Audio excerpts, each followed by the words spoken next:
El texto sugiere que Simón pretendía conocer a María mejor que el propio Jesús. ¿Podría ser Simón el culpable de la caída de María? ¿Podría ser él quien la había humillado en su juventud? Parece que Simón solo conocía la parte negativa de la vida de María, desde que se fue de Betania. Por eso, en su pensamiento hacia ella, la juzgaba bajo el estigma de una mujer pecadora. Pero el Señor, conociendo sus pensamientos y el estado inconverso de su corazón, respondió inmediatamente a su acusación silenciosa. Simón, una cosa tengo que decirte. Y él dijo, di, maestro. Ante la rápida respuesta de Jesús, de pronto Simón empezó a estremecerse. Se dio cuenta que estaba ante la mirada divina de un ser que leía su vida como un libro abierto. Entonces, sin poder evitarlo, las escenas de su pecado oculto pasaron por su mente una tras otra, en rápida sucesión. Un sudor frío recorrió su cuerpo mientras su respiración se aceleraba y los latidos de su corazón parecían oírse en la sala. Simón pensó que la única cosa que Jesús le diría era su pecado oculto para con María.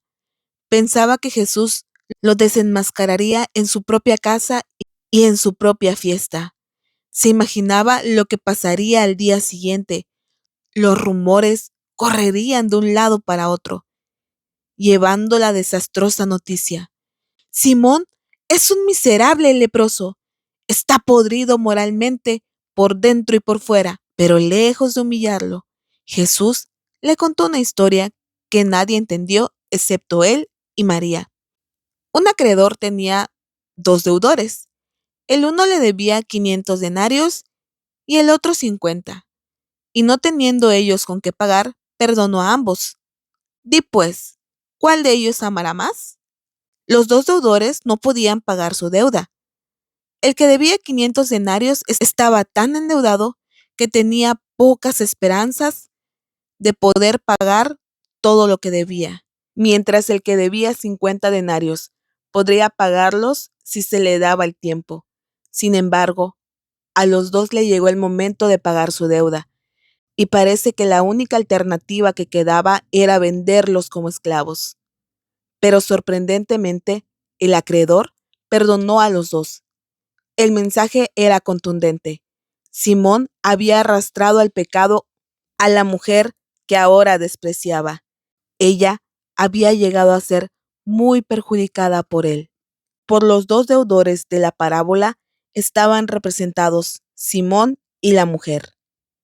Jesús no se propuso enseñar qué grado de obligación debían sentir las dos personas, que cada uno tenía una deuda de gratitud que nunca podrían pagar. Pero Simón se sentía más justo que María. Jesús deseaba que viese cuán grande era realmente su culpa. Deseaba mostrarle que su pecado superaba el de María, en la medida de que la deuda de 500 denarios excedía a la de 50. Y ahora, al responder la pregunta de Jesús, Simón pronunció su propia sentencia. Respondiendo, Simón dijo, pienso que aquel a quien perdonó más. Y él le dijo, rectamente has juzgado. María llegó al punto de sentir que era completamente desvalidada ante Dios. Comprendió que no tenía capacidad para salir del fango de la inmoralidad en que se encontraba. Se sentía insatisfecha con la vida que llevaba. Por eso, cuando Jesús la libertó, estuvo en condición de apreciar lo que Dios hizo por ella. En cambio, al ser sanado de su lepra, Simón no había llegado al punto de ser consciente de su impotencia y todavía albergaba confianza propia. Su gratitud era el agradecimiento de un hombre hacia otro hombre, y no de gratitud de un hombre para con el Dios infinito. Simón todavía no estaba convertido. El propósito básico de la curación de su lepra no había sido alcanzado aún. María aprendió a sentarse a los pies del Salvador para aprender de él. María estuvo junto a la cruz y le siguió hasta el sepulcro.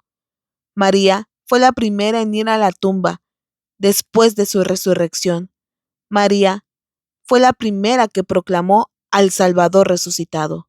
La comida de Simón sucedió tan solo una semana antes de la muerte del Señor.